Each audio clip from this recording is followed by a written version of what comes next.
আমার নাম সন্দীপ দাস। আমার সম্পর্কে ওই বলছিলাম যে দিল্লিতে একটা সেমিনার হয়েছিল 71 সালে January February, Christian Institute of Religion and Society Bangalore যারা সেমিনার অর্গানাইজ করেছিল তারা আমার এই পরিচিতিটা দিয়েছিল। Is one of the few who kept touch with events in Bangladesh all through the 60s. Because he was involved in Bangladesh affairs since early 60s. This much I can say about me. 1968-এ ইন্দোনেশিয়াতে আর্গামলিয়া বলে একটা hill station, Jakarta থেকে 80 kilometre মতো দূরে, বান্দুংয়ের কাছাকাছি পড়ে। ওখানে একটা Asian youth leaders conclave হয়েছিল। সেখানে আমি গিয়েছিলাম এক মাস, 3 উইকস ছিল, অ্যাকচুয়ালি বেশি হয়েছে। তারপর আমি সেই সময় সিঙ্গাপুর, ব্যাংকক, অন্যান্য জায়গায়ও যাই। কিন্তু সিঙ্গাপুরে আমাদের যদিও তখনও ইন্দোনেশিয়াতে সোশ্যালিস্ট পার্টি, কোনো পলিটিক্যাল পার্টি তখনও সুকর্ণের ফল হয়েছে, কিন্তু পলিটিক্যাল অ্যাক্টিভিটিস তখনও পুরোপুরি আরম্ভ হয়নি। কিন্তু আমাদের সঙ্গে সোশ্যালিস্ট ফ্রেন্ডসরা ইন্দোনেশিয়ার মিট করেছিল। উনিও হারবার্ট ফিথ, উনি যে আসলে অস্ট্রেলিয়ার মনাশ ইউনিভার্সিটির প্রফেসর অফ পলিটিক্স, কিন্তু উনি সাউথ ইস্ট এশিয়া সম্পর্কে একটা বিশেষজ্ঞ লোক ছিলেন। কাজে ইন্দোনেশিয়ার সঙ্গে ওর খুব যোগসূত্র ছিল এবং বইপত্রর অনেক আছে। Is known all over the world as an expert on south east Asia. তারপরে আমি সাউথ এশিয়া সম্পর্কে ওকে ইন্টারেস্টেড করতে পেরেছিলাম। উনি বারচারেক আমার বাড়িতে এসেছেন এবং বাংলাদেশ লিবারেশনের তখনই আমি 68-এ তাকে আমি বলেছিলাম আপনি ঘটনাগুলো লক্ষ্য করুন, একটা কিছু হতে যাচ্ছে এখানে। কী হতে যাচ্ছে মোটামুটি ওকে আইডিয়া দিয়ে আমার সঙ্গে যোগাযোগ ছিল। এবং শেখ সাহেব স্বাধীনতা ঘোষণা করার পরে, মানে বাংলাদেশি, পাকিস্তানি বা মানে সাবকন্টিনেন্ট বাদ দিয়ে বলছি, ইন্ডিয়া বাদ দিয়ে, যে ব্যক্তি প্রথম বাংলাদেশের স্বাধীনতার সমর্থনে বক্তব্য রেখেছিলেন মেলবোর্ন রেডিও থেকে, মানে কোনো রেডিও থেকেই, তিনি হচ্ছেন হারবার্ট ফিথ। তিনি একটা বক্তৃতা দিয়েছিলেন 7 রিজনস ফর সাপোর্টিং বাংলাদেশ। সেই বক্তৃতাটা ঐতিহাসিক বক্তৃতা, সেটা উনি আমার কাছে পাঠান সঙ্গে সঙ্গে, এবং আমি যেটা করতে পেরেছিলাম আকাশবাণীকে দিয়ে তার বাংলা, এবং অনেকবার সেটা সার্কুলেটেড হয়েছে। দেবদুলাল বন্দ্যোপাধ্যায়ের নাম শুনে থাকবেন। দেবদুলাল বাবু অন্তত 6-7 বার অন্তত এটা রিপিট করেছেন আর কি আকাশবাণী থেকে। এই লোকে খুব, কিন্তু ভুল, public memory is too short, how many people can আমি মেইনলি মানে national committee for national committee for coordination of Bangladesh national liberation, সেই কমিটির MC চাগলা প্রেসিডেন্ট ছিলেন, কর্পূরী ঠাকুর ছিলেন, সমর গুহ মেইন আর্কিটেক্ট ছিলেন, বিনা ভৌমিক ছিলেন one of the secretary, great revolutionary, যিনি জ্যাকসন শুটিংকে, তার একটা বিরাট ভূমিকা ছিল। মোটিভেশন ছিল কিছু একটা হতে যাচ্ছে, ভাষা আন্দোলন ফলো করেছি। তারপর বাংলাদেশের শিল্পীরা টেলিভিশনে প্রোগ্রাম করতে গেলে টিপ পরা, টিপ মুছতে হবে, কোনো অনুষ্ঠানে আলপনা দেওয়া বন্ধ করতে হয়েছিল, রবীন্দ্রসঙ্গীত গাওয়া নিষিদ্ধ হয়েছিল, বাংলা বানান সংস্কার চলছিল এবং এ নিয়ে অনেক বিক্ষোভ হয়েছে। এগুলো লক্ষ্য করেছি আমরা। তাছাড়া আমাদের যোগাযোগ ছিল লন্ডন বেসড, পূর্ব বাংলা ভবন ছিল লন্ডনে। তারা দুটো কাগজ বের করত, একটা হচ্ছে পূর্ব বাংলার ভবন, না পূর্ব বাংলার নাম দিয়ে একটা সাইক্লোস্টাইল উইকলি ও ফোর্টনাইটলি, আর একটা ইংরাজি বেরোতো এশিয়ান টাইট। তাতে বাংলাদেশের অনেক খবর থাকতো, তাদের খবর। আর আমি সামহাও ঢাকার সমস্ত কাগজ কলকাতায় বসে পড়তাম। আমার কলেজে ক্লাস করার পরই একটা জায়গায় আমি আসতাম, যেখানে যেভাবেই হোক, পার্টিকুলারলি 65-এর লড়াইয়ের পর যখন ইন্ডিয়ার সঙ্গে স্বাভাবিক আদান প্রদান বন্ধ হয়ে গেল পাকিস্তানের সঙ্গে, কাগজপত্র, ম্যাগাজিন, ডাক খুব রেস্ট্রিক্টেড হয়ে গেল, কাগজপত্র আসতো না, সামাও আমার কাছে আসতো, বলতে অসুবিধা নেই, ডিপ্লোম্যাটিক চ্যানেলে, যদিও আমি সরকার বিরোধী লোক ছিলাম বরাবরই, কাজেই চ্যানেলে আমার কাছে আসতো। কাজেই এখানকার ইত্তেফাক, সংবাদ, জনতা, মর্নিং নিউজ, যেটা প্রো মুসলিম লীগ কাগজ ছিল, সেই কাগজগুলো আমি নিয়মিত পড়তাম। আরেকটা ঘটনা আপনাদের বলতে পারি, যেটা বাংলাদেশের লোক, পার্টিকুলারলি চট্টগ্রাম যেটা হয়েছিল, অস্ত্রাগার লুণ্ঠন, সূর্য সেনের নেতৃত্বে, তার একজন আমাদের দাদা, এখানে আমি সোশ্যালিস্ট পার্টির সঙ্গে যুক্ত ছিলাম, পাকিস্তানে যারা সোশ্যালিস্ট পার্টি করতেন তখন, পরে ওরা আওয়ামী লীগ হয়ে যান, পুলিন দে পরে আওয়ামী লীগের বোধহয় সিনিয়র ভাইস প্রেসিডেন্টও ছিলেন চট্টগ্রামে, উনি পুরনো সোশ্যালিস্ট। উনি আমাকে বলেছিলেন যে 65-এর লড়াইতে ইস্ট পাকিস্তান অ্যাবসলিউটলি আনপ্রোটেক্টেড ছিল, এবং এই অবস্থায় বাংলাদেশের লোকের রিয়াকশনটা কি উনি বলেছিলেন যে একে তো বুঝলো আমাদের সম্পর্কে পাকিস্তানের দ্বারা মিলিটারি বা শাসক সম্প্রদায় তাদের কোনো ইন্টারেস্ট নেই, যা হয় হোক, এবং তখন যদি ইন্ডিয়া একটু মিলিটারিলি একটু ধাক্কা দিলেই বাংলাদেশের লোক মানে খেপে উঠতো, মানে Bangladesh liberation struggle might have started earlier, মানে ইমিডিয়েটলি আফটার 65 ওয়ার। এটা একটা বলবো যেটা হয়তো আপনারা অনেকে এই নিয়ে ভাবেন না, আমি কেন বললাম। দ্বিতীয় কথা হচ্ছে, ভারতের সমর্থন বা ভারতবর্ষ যে পাকিস্তান নিয়ে পাকিস্তানের ঘটনাবলী সম্পর্কে চিন্তা করছে, এটা বাংলাদেশ লিবারেশন বা ইন্দিরা গান্ধী রেজিম থেকে আরম্ভ হয়নি। আমি খুব কোনো প্রমাণ আমি এখন দিতে পারবো না, এটা আরম্ভ হয়েছিল ডিউরিং দি শর্ট টেনার ও prime ministership of Lal Bahadur Shastri. সেই সময় থেকে আমাদের সঙ্গেও তাদের যোগাযোগ ছিল। আরেকটা কথা আমি বলবো, কারণ আমি ওদের কে কোথায় আছে জানি না, তখন পাকিস্তানে বা ইস্ট পাকিস্তানে তখন তেমন একটা গোলমাল ছিল না, তা সত্ত্বেও প্রচুর হিন্দু ছেলে, শিডিউল কাস্ট, তাদের মা বাবা সব বাংলাদেশে গ্রামের বাড়িতে থাকতেন, কিন্তু তারা ওয়েস্ট বেঙ্গলে পার্টিকুলারলি বর্ডার কলেজগুলোতে তারা পড়তো।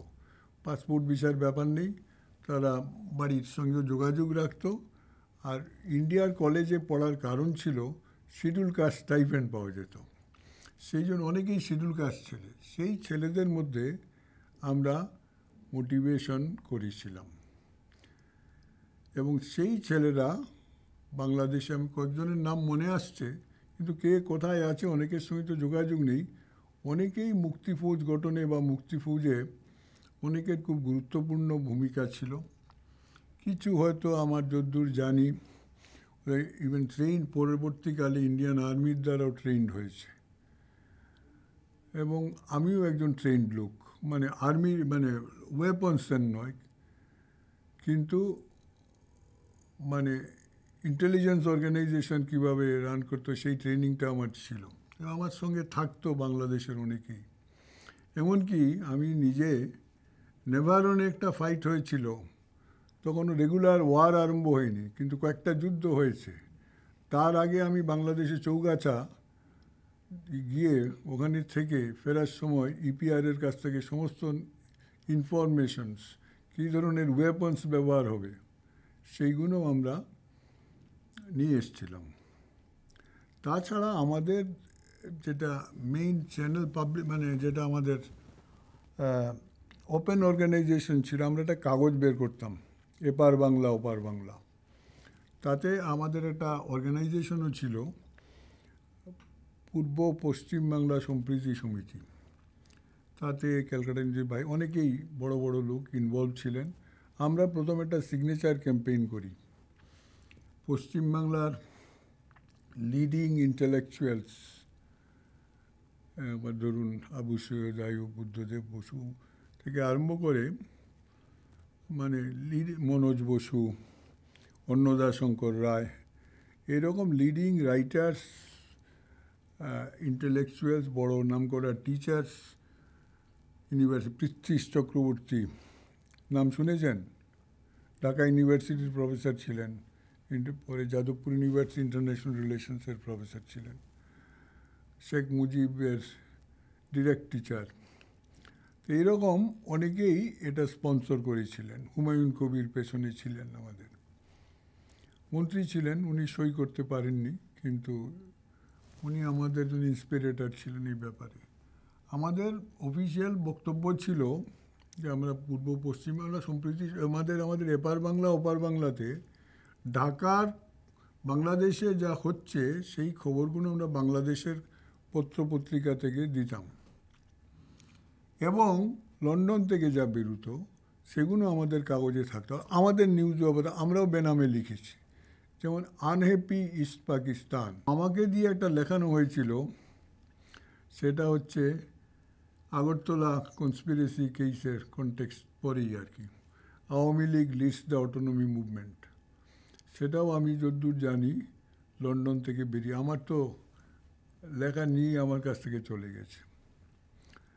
তো এইরকম একটা যোগসূত্র আমাদের বাংলাদেশের অনেকেই যেতেন মাঝে, তাদের সঙ্গে সম্পর্ক ছিল।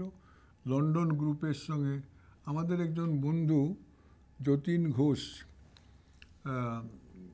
একসময় ব্যারিস্টার, লন্ডন মজলিসের সেক্রেটারি ছিলেন, তিনি ওই লন্ডনের যোগাযোগগুলো প্রথম করিয়ে দিয়ে যোগাযোগ ছিল। আর দুজন মানুষ প্রয়াত, তাদের কথা আমি বলবো, তারা আমাকে প্রথম জনের কথা বলছি, তার নাম হচ্ছে প্রদীপ বসু। তিনি নেতাজি সুভাষচন্দ্রের ভাইপো, এবং তিনি, তার বাবা ছিলেন সুরেশ বসু এবং নেতাজির ইমিডিয়েট বড় ভাই, এবং নেতাজি এনকোয়ারি কমিশন যেটা হয়েছিল শাহনওয়াজ কমিটি, তার মানে শাহনওয়াজ কমিটির ছিল ফাইন্ডিংস ছিল, কমিটি তিনজনের, কমিটির দুজনের ইনক্লুডিং চেয়ারম্যান শাহনওয়াজ, যে নেতাজি প্লেন ক্র্যাশে মারা গেছেন, উনার ডিসেন্টিং নোট ছিল, সেটা নিয়ে এত বছর ধরে চলছে আর কি। প্রদীপ বসু ইউথ সোশ্যালিস্ট ইন্টারন্যাশনালের সেক্রেটারি, ভিয়েনা বেসড, উনি কিছুদিন সেক্রেটারিও ছিলেন, জয়েন্ট সেক্রেটারি ছিলেন। তো উনার একটা খুব ওয়ার্ল্ড ওয়াইড কন্ট্যাক্ট ছিল, অনেকেই তার সময়ে যারা সোশ্যালিস্ট ইউথ মুভমেন্টে ছিলেন, অনেকেই তাদের দেশের বড়, তাদের সঙ্গে আমারও পরিচয় হয়েছিল। তাছাড়া সরকারি লেভেলেও ওর সঙ্গে একটা সম্পর্ক হয়েছিল প্রদীপ বসুর। প্রদীপ বসু আমাকে প্রথম এই ব্যাপারে তাতে ইন্টারেস্টেড করিয়েছিলেন। উনি আসতেন ইউরোপ থেকে মাঝে মধ্যে, আমাকে বলছিলেন যে খুব রাখবেন, বাংলাদেশের ঘটনাগুলো নজর রাখবেন ইত্যাদিতে। আরেকজন, উনিও মারা গেছেন কিছুদিন আগে, প্রদীপ বসু। আরেকজনের নাম যার বলছি, তিনিও আরও কিছু কাল আগে মারা গেছেন, অজিত রায়। উনি খুব অল্প বয়সে, এবার তো 18-20 বয়স, তখন তিনি হেঁটে গিয়ে সঙ্গে নেতাজিকে, উনি ঠিক রেগুলার আইএনএ কিন্তু উনি সব কিছু জানতেন, নেতাজির পার্সোনাল স্টাফের মধ্যে ছিলেন, কাজে সব অনেককেই জানতেন। উনারও একটা যোগাযোগ ছিল, উনি এখানেও ছিলেন, এখানের অনেক পলিটিশিয়ানের সঙ্গে, আওয়ামী লীগের বা নেপের, তখন মুজাফর সাহেবের স্ত্রী আমিনা বেগম, এরকম অনেকের সঙ্গে, ভাসানী সাহেব, এদেরও আওয়ামী লীগেরও অনেকের সঙ্গে ওটা পার্সোনাল রাপোর্টও ছিল। তা উনি ছিলেন হোল টাইমার, অজিতদা। আমি তো হোল টাইমার ছিলাম না, আমি কলেজে পড়াতাম, কলেজ থেকে সোজা যেতাম ওখানে, অজিতদা ওখানেই থাকতেন। আর কেউ, প্রদীপবাবুটাও, সবারই অন্য কাজ টাজ ছিল, আমারও অন্য কাজ টাজ ছিল, কিন্তু ওটা আমার রিলিজিয়াসলি আমি যেটা করতাম, প্রতিদিন ঢাকার কাগজ পড়া, ফাইল করা, এই করা, ইভেন্ট ওয়াইজ, পার্টি ওয়াইজ, এই কাজটা আমি করতাম।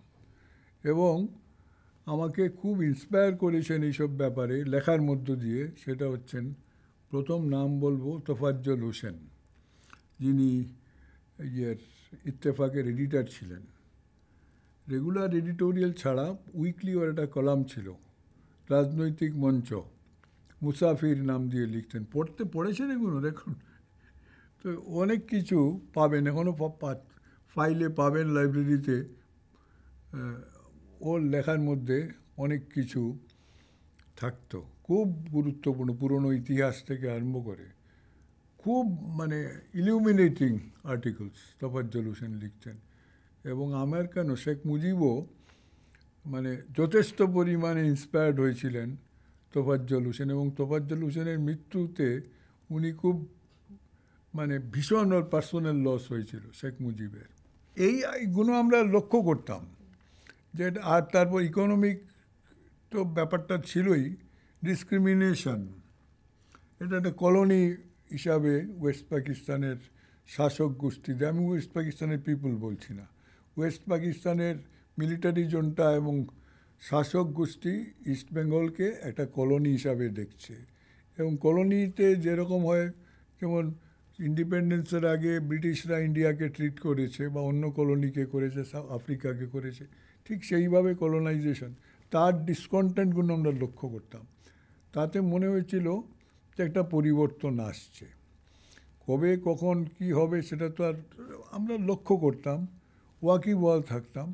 কাজে অফিসিয়ালি আমরা বিভিন্ন সময়ে পাকিস্তান গভর্নমেন্টকে বলেছি আমরা, মানে যেমন পাকিস্তানের ডেপুটি হাই কমিশনার, তার কাছে আমরা মেমোরেন্ডাম দিয়েছি, পাকিস্তানে হয়তো কোনো ন্যাচারাল ক্যালামিটি হয়েছে, we want to extend hour little help, তাহলে জানাবো দরকার, মানে আমাদের অ্যাভয়েড করতো। এছাড়া ওই কাগজ টাগজ বের করতাম, পাবলিক কিছু বাংলাদেশে পাঠাতাম, এই যোগাযোগগুলো ছিল। লন্ডনে আমাদের কাগজ সার্কুলেশন হতো বাঙালিদের মধ্যে। যুদ্ধ যখন শুরু হয়ে গেল তখন আমরা ওই national coordination committee for Bangladesh করলাম, আমি ওয়ান অফ দ্য সেক্রেটারি ছিলাম। এবং আমার মূল দায়িত্ব ছিল ফিল্ড কোঅর্ডিনেশন। কাজেই আমি বাংলাদেশ ইন্ডিয়া প্রায় সব বর্ডারে ঘুরেছি। অনেক সময় যেমন বললাম, আমি ওই চৌগাছা গিয়ে ওখান থেকে ইপিআরের ক্যাম্প থেকে নেসেসারি ইনফরমেশন এবং কী ধরনের মেশিন গান ব্যবহার হবে, তার কি গুলি, তার স্পেসিমেনও আমি নিয়ে এসেছিলাম। আমার এক সহকর্মী ডক্টর জাহানারা বেগম, ও ছিল, ওর ব্যাগের মধ্যেই ছিল গুলিগুলো। তো এরকম আমরা করতাম আর কি। আর বিভিন্ন সময় আমার প্রথম যারা বর্ডার, শেখ সাহেব স্বাধীনতা ঘোষণা করার পর যে চারজন প্রথম বাংলাদেশ থেকে হিলি বর্ডার দিয়ে ঢুকেছিলেন, মাধব রায় বলে পুরনো লোক, তো উনি একজন নেপের ছিলেন, কাদের ডাক্তার বগুড়ার, উনি আর তিনজন আওয়ামী লীগের। কাদের ডাক্তার অনেক পুরনো লোক, কমিউনিস্ট পার্টি বোধহয় পরে ওরা করেন, মানে আবার নেপ থেকে ওরা কমিউনিস্ট পার্টি করেছিলেন, মারাও গেছেন বোধহয়, অনেক বয়স হবে, তখনই বৃদ্ধ ছিলেন। আর তিনজন আওয়ামী লীগের ডিস্ট্রিক্ট লেভেলের তিনজন লিডার আমার বাড়িতে এসেছিলেন, ওই মাধববাবু নিয়ে এসেছিলেন। নেক্সট এই মাধববাবুর সঙ্গে আমাদের এই বাকি নেতারা বেশিরভাগই ওই হিলি বর্ডার দিয়ে এসছেন, কামারুজ্জামান, তাজুজ্জামান, অনেকেই মাধববাবুই নিয়ে আসতেন। কাজে আমাদের একটা চেঞ্জ ছিল বিভিন্ন জায়গায়। আমি এদিকে ওই গারো হিলস, ময়মনসিংহ, এদিকে সিলেট, এর দিকে ময়মনসিংহ, বিভিন্ন দিকে আমার নর্থ বেঙ্গলের প্রায় সব জায়গাতেই আমার একটা যোগসূত্র ছিল। ওর এদিকেও ছিল, ওইদিকেও ছিল, ঘুরতাম আমি মাঝে কাজে। এই আর যথাসম্ভব রিলিফ, তার সঙ্গে কিছু অ্যামিউনেশনেরও ব্যবস্থা কিছু কিছু করতে পেরেছিলাম। 24 দিন টানা অহিংস সত্যাগ্রহ করেছে বাংলাদেশের মানুষ। গান্ধীও 24 দিন টানা এইভাবে সত্যাগ্রহ করতে পেরেছেন কিনা সন্দেহ, ও তো সাকসেসফুলি, আমি গান্ধীর খুব অ্যাডমায়ার হয়ে বলছি আর কি।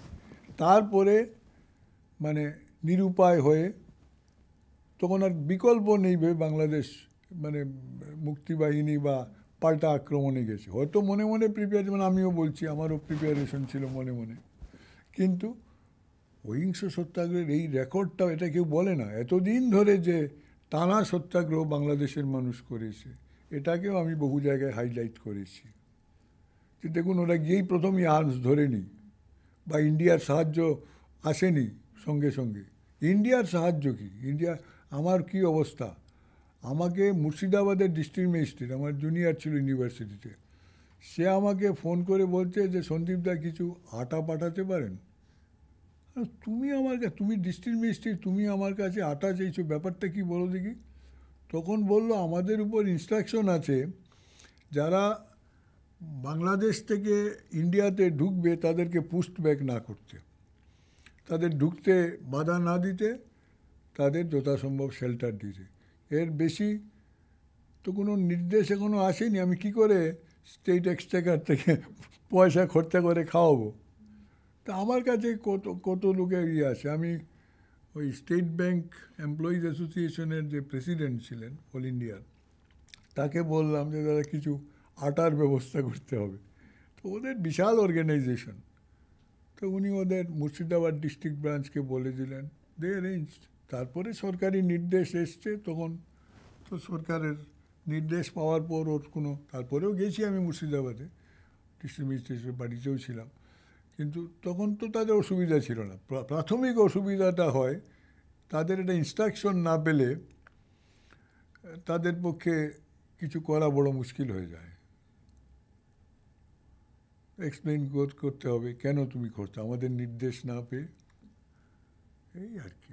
আমার কাজ ছিল, আমি কিছুটা এগুলো তো আমার সরকারের সঙ্গেও একটু কথা বলতে হতো, যদিও আমি সরকার বিরোধী লোক ছিলাম পলিটিক্যালি, এবং আমি ইমার্জেন্সিতে জেলেও ছিলাম মিসায়, কিন্তু এই ব্যাপারে কোনো ডিফারেন্স ছিল না।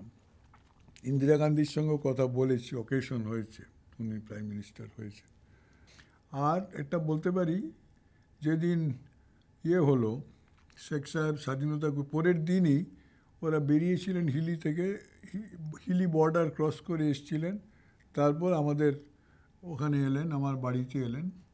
প্রফেসর সমর গুহ নাম শুনেছেন কিনা জানি না, উনি বোধহয় খুব কম ব্যক্তি আছেন যিনি ব্রিটিশ আমলে, পাকিস্তান আমলে এবং ভারতবর্ষে বিভিন্ন সময়ে অনেক বছর জেল কেটেছেন।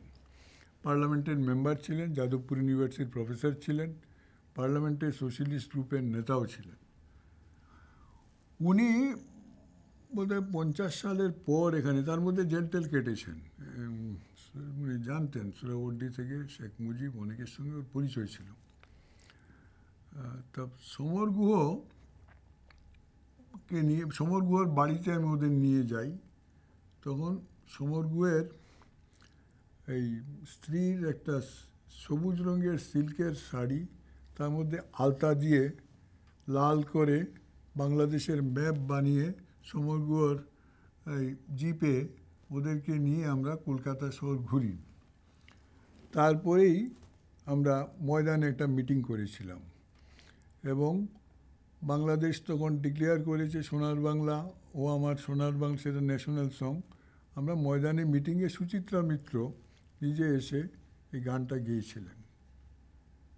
এটা এদেরকে নিয়েই আর কি আমরা এই কয়েকটা প্রোগ্রাম তখন করেছিলাম। তা বাংলাদেশ সম্পর্কে একটা অ্যাওয়ারনেস জাগানোর ক্ষেত্রে ওই মুভটা কিছুটা কার্যকরী হয়েছিল। ভালোই লাগছে। এখন তো সবটা আশানুরূপ হয় না, নানান রকম প্রবলেম থেকে যায়। আমরা যা চাই তো সব হয় না। আমরা চেয়েছি এখানে পশ্চিমবঙ্গে এটা পরিবর্তন হোক, চেষ্টা করেছি, কিন্তু যেটা পরিবর্তন হয়েছে সেটা আমাদের স্যাটিসফ্যাকশন হয়নি, সেটা ডিসস্যাটিসফ্যাকশন থাকবেই। বা এখানেও ধরুন যতটা আশা করা যায় ততটা হয় না।